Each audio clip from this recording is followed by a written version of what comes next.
Halo teman-teman semuanya, kita bertemu kembali di kuliah spiritual spesial membahas tentang Go Giver.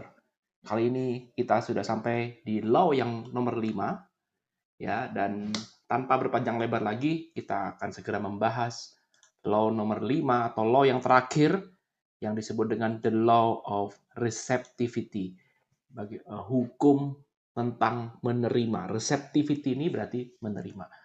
Isinya adalah, to give effectively, you must open to receive.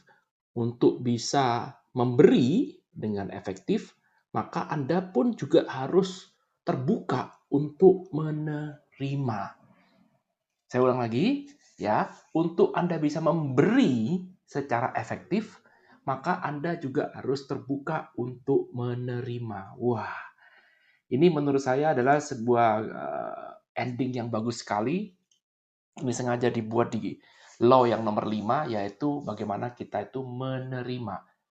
Yes, menerima adalah bagian dari memberi. Ini ada pembalance-nya, dan tanpa berpanjang lebar, langsung aja kita bahas maksudnya bagaimana. Oke? Most of us have been taught that it is better to give than to receive. However, giving and receiving are two sides of the same coin. There can be no act of giving without the concurrent act of receiving. Just like how you cannot exhale without inhaling. Kebanyakan dari kita diajarkan bahwa lebih baik Anda menerima, lebih mulia Anda memberi, Lebih baik Anda memberi, lebih mulia Anda memberi daripada Anda menerima. Seolah-olah seperti memberi itu lebih mulia, lebih benar, ya, lebih patut ditiru dibandingkan dengan menerima. Ya, memberilah, jangan menerima, gitu kan? Ya. Tetapi, ya, memberi dan menerima adalah dua bagian yang tidak terpisahkan, sama seperti dua bagian koin. Kalau Anda tahu koin, ada kepala dan ada ekor. Oke? Dan ini adalah bagian yang tidak terpisahkan. Anda nggak bisa mengatakan bahwa saya cuma mau kepala, nggak mau ekor. Nggak mungkin, karena koin itu sudah satu paket. Ada kepala, ada ekor. Ya, dan ini semua nggak akan bisa terjadi. Ya, maksudnya kalau Anda sekarang terus memberi, ya, Anda tidak akan pernah terjadi itu terus menjadi suatu gimana? Tidak akan pernah terjadi kalau sekarang Anda juga tidak pernah untuk menerima. Jadi artinya begini, Anda itu nggak bisa terus-terusan memberi terus. Nah, inilah yang saya bilang, ini penetralnya sangat bagus sekali ditaruh di bagian akhir, karena saya yakin kalau Anda ikutin video saya sejak minggu kemarin, kita membahas ini dari bab law nomor 1 sampai law nomor 5 sekarang ini. Law nomor 1 sampai nomor 4, Anda pasti berpikir, waduh, kalau begitu besok pagi saya mau memberi terus, memberi secara ugal-ugalan, memberi. Namanya juga judulnya adalah Go Giver. Berarti Anda maunya memberi. Tapi di law yang nomor 5 ini menurut saya sangat luar biasa, karena dia mengatakan, kita nggak mengatakan bahwa memberi lebih mulia daripada menerima. Enggak. Ya, memberi dan menerima adalah dua hal yang tidak terpisahkan. Anda tidak akan mungkin bisa hidup natural, artikan ya, hidup natural sesuai dengan kaidah alam, kalau Anda terus-terusan memberi. Tapi suatu saat pun Anda harus menerima. Jadi sama juga seperti Anda bernafas. Anda bernafas itu namanya kehidupan. Anda tarik nafas, Anda pun juga keluarkan nafas. Perhatikan ya, menarik nafas dan mengeluarkan nafas itu adalah dua sisi yang tidak bisa dipisahkan. Nggak bisa mengatakan menarik nafas lebih mulia daripada membuang nafas. Nggak bisa. Dan Anda tidak akan bisa menarik nafas kalau tidak pernah membuang nafas. Sama juga Anda tidak akan pernah membuang nafas kalau tidak pernah menarik nafas. Jadi kalau Anda lihat namanya nafas yang natural, inilah yang kita sebut sebagai hidup. Ya, jadi kalau dalam nafas apa yang bisa kita pelajarin? Betul sekali sesuai dengan apa yang kita pelajarin selama ini, yaitu be balance. Balance ini kata kunci yang paling penting. Jadi Anda bernafas itu nggak bisa, saya mau banyak narik aja Pak, ngeluarnya sedikit aja. Nggak bisa. Atau saya menarik sedikit aja, keluarkan sebanyak-banyaknya. Nggak bisa. Supaya Anda bisa hidup natural, nafasnya ini pengaruh Anda hidup, maka semuanya harus balance antara in and ya. Paham ya? Demikian juga dengan memberi dan menerima. Kalau nomor 1 sampai nomor 4 ada diajarkan untuk memberi. Nomor 5 adalah pelengkapnya. Jangan lupa, Anda juga harus open. Harus terbuka terhadap penerimaan. Kalau ada orang lain mau memberi, terimalah. Jangan egois, cuman saya mau memberi terus, gak mau menerima. Itu namanya egois. Sehingga apa yang Anda lakukan sudah tidak menentang hukum alam. Kalau Anda terus memberi. Anda menentang hukum alam. Malah semakin Anda memberi, malah semakin Anda menderita. Ya, oke? Jadi sesuaikan semuanya. Kata kuncinya adalah balance. Jangan berlebihan. Segala sesuatu yang berlebihan itu menentang hukum alam. Ya, dan jangan memilih, Pak, saya memilih mana? Mana lebih mulia, Pak? Memberi atau menerima? No. Dua-duanya sudah bagus adanya. Karena Anda tidak akan mungkin bisa memberi dengan baik, memberi dengan natural, memberi dengan tulus kalau Anda tidak pernah menerima dengan tulus. Wah, keren ya. Kita lanjutkan lagi. This law is often the hardest for the most people, as we've been conditioned to see altruism and self-interest to be mutually exclusive. However, when you're not open to receiving, it is if you feel bad about receiving a favor or reject someone's help, you are actually stopping the flow of giving and receiving. Wow. Ini adalah law yang nomor 5 nih, seringkali menjadi law yang paling susah dilakukan. Seperti yang sudah kita katakan tadi, kita bahas sebelumnya, bahwa kita tuh seringkali diajarkan bahwa lebih baik memberi daripada kita menerima. Seolah-olah seperti menerima itu sebagai satu hal yang hina, gitu ya. Sekali lagi, kata kuncinya adalah balance. Nah, supaya terjadi satu hal yang mutual, hubungan antara A dan B, apapun Anda teman, suami, istri, adalah take and give. Betul sekali.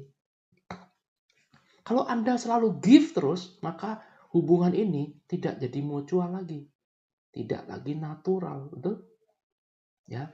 Kalau Anda selalu take terus, sama juga tidak jadi natural. Supaya hubungan tetap bisa natural, bisa jadi mutual, ya, saling menguntungkan satu sama lain, maka satu sama lain harus ada siklus namanya take and give.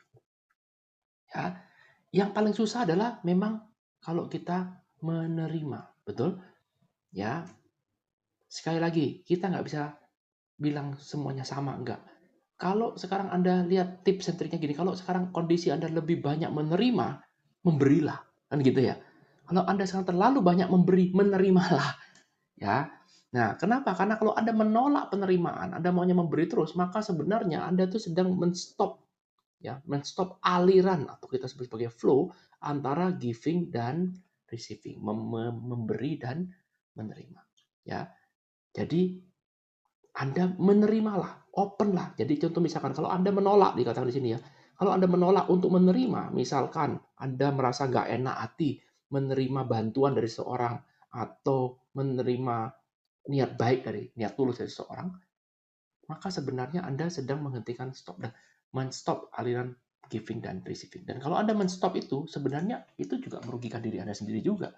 Anda men-stop aliran flow-nya orang lain, Anda pun juga menyetop aliran flow-nya bagi diri Anda sendiri. Ya, jangan lupa untuk selalu open terhadap penerimaan. Ya. Jadi, sekali lagi, kata kuncinya adalah menerima itu tidak hina. Ya, baik memberi maupun menerima, dua-duanya baik adanya. Lah, yang tidak baik adalah kalau itu keluar atau berlebihan, keluar dari balance atau berlebihan. Ya, contoh misalkan Anda menerima terus, ya, Anda cuma maunya cari untung dari orang lain terus. Ya itu juga nggak bagus, karena itu itu menerima seperti itu, menerima yang nggak bagus, karena Anda over, terlalu banyak menerima. Sama juga kalau Anda sekarang memberi terus, itu juga nggak bagus. Anda over memberi, itu juga bagus. Jadi kata kuncinya balance. Segala sesuatu yang berlebihan itu tidak bagus. The next time someone pays you a compliment, simply receive it graciously by saying thank you with smile. This could be your first step to applying this law. Jadi lain kali kalau ada orang ingin membayar Anda, memberikan rezekinya, membagikan rezeki, berbagi kebahagiaan, terimalah. Terimalah lalu kemudian katakan terima kasih dengan senyuman, dan kemudian itu adalah bagian dari langkah awal Anda mengaplikasikan law ini. Ya, tentu saja ini akan sangat sulit. Ya, sekali lagi ini adalah law yang tersulit dikatakan di sini karena Anda sudah terdogma bahwa seolah-olah orang yang menerima adalah orang yang hina. Sekali lagi bukan menerima atau memberinya, tapi kalau kebanyakan yes, itu berlebihan. Yang berlebihan itu kurang bagus. Tidak natural. Tapi kalau Anda menerima secara balance, kenapa tidak? Saya teringat dulu ketika saya membuat ada namanya ruang untuk teman-teman berbagi ya. Misalkan teman-teman merasa bahwa video saya ini bermanfaat, lalu kemudian saya kasih sebuah link di bawah di kolom deskripsi untuk berbagi rezeki. Ya misalkan nih, ya saya kasih nomor waktu itu kita pakai apa ya? Saya lupa. Seperti mengumpulkan dana ya. Oke lah kita ngomong rekening BCA deh misalkan ya. Kita ngomong misalkan saya kasih nomor rekening BCA saya misalkan. Ya, misalkan nih contoh. Ya. Lalu kemudian ada orang yang mengatakan katanya udah kaya raya, katanya sudah abundance, katanya sudah sukses, tapi kok masih juga minta rekening BCA-nya? Kok masih juga meminta-minta? Nah, ya susah kan? Ya, itu orang berpikir seperti itu wajar karena mungkin orang itu tidak memahami. Tapi pada umumnya, ya orang tidak bisa tahu bahwa ketika saya membuka rekening BCA ini, misalkan Anda merasa ini kan Anda terima gratis ya. Misalkan, contoh aja, Anda nggak harus begitu. Contohnya, misalkan saya kasih nomor rekening BCA saya. Lalu kemudian kalau Anda merasa ini bagus dan kemudian Anda mensupport pekerjaan saya, Anda boleh kirimkan 100.000, 50.000, terserah semampunya, cuman sekedar formalitas. Nah, dengan saya melakukan seperti ini, sebenarnya open untuk menerima. Saya masih ingat pada saat itu, teman saya mengatakan, kamu tuh orang yang egois. Ya, karena konten-konten saya, semuanya itu adalah konten yang tidak pernah saya tutup-tutupi. Saya authenticity, ya, pakai law yang nomor 4. Ya, kalau saya men-sharingkan sesuatu, saya nggak akan tanggung-tanggung. Seperti yang Anda lihat sekarang ini mungkin materi saya seminarkan aja laku ini. Tapi saya nggak lakukan itu. Ya, saya berharap semoga ini ilmu bisa menjangkau ke banyak orang. Lalu kemudian teman saya itu mengatakan, kamu orang yang egois. Kamu tuh menghentikan flow. Orang menerima kebaikanmu, tapi kamu tidak pernah menyediakan ruang untuk orang bisa memberi kepada kamu. Ya kan saya sudah bilang kan mereka udah bisa berterima kasih. Siapa tahu ada orang yang mau lebih. Kadang-kadang orang merasa saya sudah tersentuh. Coba saya mau memberi nih. Mungkin karena sekarang Pak Irwan jauh di negeri sana, saya nggak bisa kirim apa-apa. Ya boleh nggak saya kasih uang cash saja. Saya kasih rekening BCA. Mana rekening BCA-nya? Saya kasih uang. Nah, kalau saya tidak memberikan rekening BCA saya, berarti kan saya menutup flow. Ya, yes memang betul. Rekening BCA itu mungkin ya cuma sedikit aja. Saya nggak bisa berharap banyak dari situ ya. Kita tidak pernah tahu. Dan saya tahu bahwa kalau sekarang saya kasih rekening BCA itu, pasti akan ada yang komen. Pasti akan bilang, katanya sudah abundance, katanya guru spiritual, katanya jago law of attraction, katanya jago main saham, kok masih minta rekening BCA? Nah itu, ya dilema ya. Satu pihak kalau misalkan saya tidak kasih rekening BCA, saya dibilang menutup flow bagi teman saya yang ngerti spiritual, ngerti ilmu ini. Karena siapa tahu di luar sana ada orang yang memang mau berbagi, menyalurkan rasa terima kasih itu dalam bentuk uang misalkan. Boleh kan? Ya. Tapi kalau misalkan saya nggak ngasih, salah. Tapi kalau saya kasih rekening BCA saya, maka saya dibilang bahwa saya tidak abundance lah, saya masih butuh uang kecil lah, katanya udah kaya raya, masih butuh uang kecil. Nah, jadi hal seperti itu tuh dilema, yang betul-betul dilema.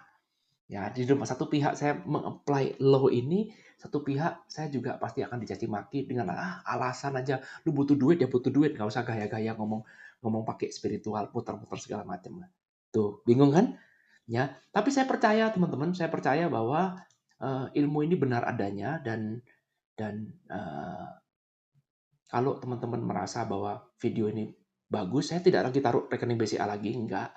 Ya, jadi kalau memang teman-teman merasa video ini bagus, mungkin rasa terima kasih itu bisa disalurkan dengan cara sharingkan ilmu ini.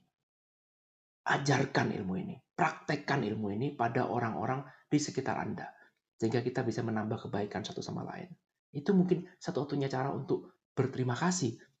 Ya, kalaupun ini video memang betul-betul berguna. Ya, kalau berguna, kalau memang benar bagus. Kalau enggak, ya nggak usah. Ya, jadi untuk saat ini saya nggak bisa lagi taruh rekening BCA, masih dilema, masih bingung. Ya, antara iya dan tidak. Kalau saya taruh, nanti omongannya bisa pisau bermata dua, bingung. Tapi pada prinsipnya adalah open lah. Ya, bukalah kesempatan bagi orang lain untuk mengucapkan atau menyalurkan rasa terima kasihnya atas apa yang sudah Anda beri. Oke, paham ya? Lanjut. After learning all 5 laws, Joe found himself feeling less anxious about his quarterly target, even though he had made no real progress since he first approached Pindar. Friday evening. Kita turunkan dulu. That Friday evening, as he was reflecting on his situation in the office, he received a call from the competitor he had referred his client to. It turned out that there was a once-in-a-lifetime business opportunity that his competitor couldn't fulfill, and he was contacting Joe for an assistance. What goes around comes around. That was how Joe became a partner in the coffee business and went to achieve stratos, strat, stratof, stratospherical success. Aduh, cek angel ya. Stratospherical success. Sorry ya. Videonya dibuat spontan, lidahnya masih lidah Madura, jadi stratospherical. Aduh. Oke, setelah mempelajari 5 law yang sudah kita pelajarin tadi juga sama, Joe menemukan dirinya sekarang sudah tidak begitu khawatir tentang target yang dia harus capai di perusahaannya dia. Ya, meskipun ya sekarang dia nggak ada progres sejak dia pertama kali ketemu dengan Pindar. Jadi setelah belajar ini bukan langsung sukses kaya raya, itu kan ceritanya motivator ya. Kalau ini enggak. Jadi dia nggak ada progres apapun. Dia cuman ya udah, dia memberi tapi nggak ada progres ya, gitu-gitu aja. Sampai suatu saat di hari Jumat sore, ya lalu kemudian dia ketika dia sedang merenung di perusahaannya, tiba-tiba dia menerima telepon dari kompetitor yang dia rekomendasikan kliennya. Masih ingat ceritanya? Ya, jadi dia punya klien, lalu kemudian kliennya tanya, lu punya kenalan nggak yang bisa melakukan ini? Oh ya udah, saya punya. Meskipun itu sebenarnya, ini sebenarnya kompetitor saya. Ya udahlah, mau gimana lagi, dikenalin karena kita memberi. Ya, ternyata apa yang terjadi? Company yang direkomendasikan tadi oleh Joe ternyata menelpon dan kemudian dibilang, ada bisnis opportunity bagus loh. Ya, tapi gue nggak bisa handle nih. Cuman kamu bisa handle. Lalu kemudian dia mengontak Joe, lu mau nggak kerja sama dengan gue? Jadi kompetitornya yang telepon. Ya, ini kita sebut sebagai miracle, betul? Ya, ini nggak bisa, namanya miracle tuh nggak bisa diprediksi. Ya, karena itu Anda memberi, Anda nggak tahu kapan panennya. Jangan pernah tanya, Pak, kapan Pak panennya? Ini bagus sekali. Ya, dikatakan bahwa meskipun Anda sudah belajar ini, ya nggak ada terjadi apa-apa, ya sudah, tapi Anda terus memberi, lama-lama miracle akan happen. Ya, apa yang sudah terjadi ya terjadi, ya sudah saatnya terjadi, ya sudah saatnya terjadi. Itu artinya what goes around comes around. Ya sudah saatnya ya saatnya. Ya, ketika rezeki sudah datang ya siapapun ya nggak akan bisa menolaknya. Ya, sama juga ketika bencana datang ya siapapun nggak bisa menolaknya. What goes around comes around. Ya. Lalu kemudian itulah cerita bagaimana Joe lalu kemudian menjadi partner dalam bisnis kopi dan kemudian menerima sukses yang sangat luar biasa.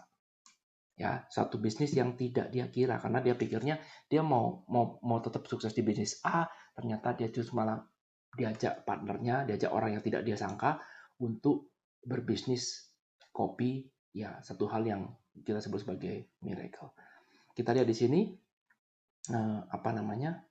kata-kata pinggirnya, every giving can happen only because it is also a receiving. Semua pemberian ini hanya bisa terjadi karena Anda juga menerima.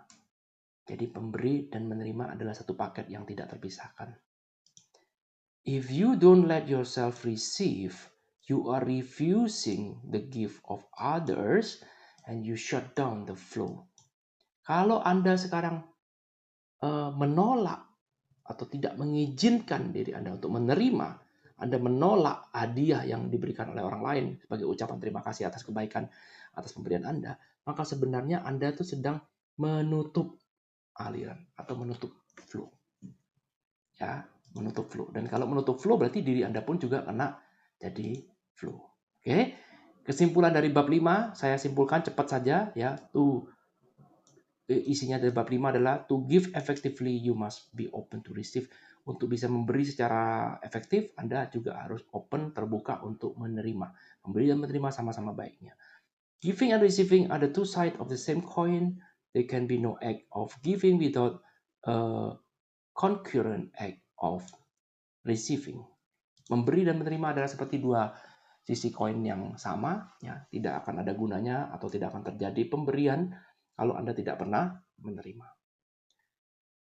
When you are not open to receiving, you stop the flow of giving and receiving.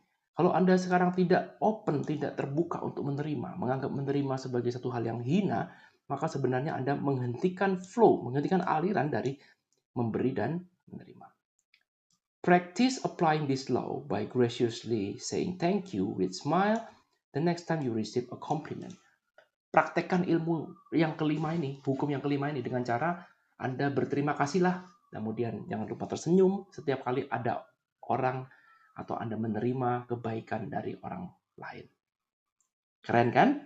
Besok pagi saya akan bikin video yang terakhir. Kita akan bahas tentang bagaimana caranya mengaplikasikan 5 law ini. Plus besok pagi saya juga akan bikin video terakhir. Saya akan cerita pengalaman saya bagaimana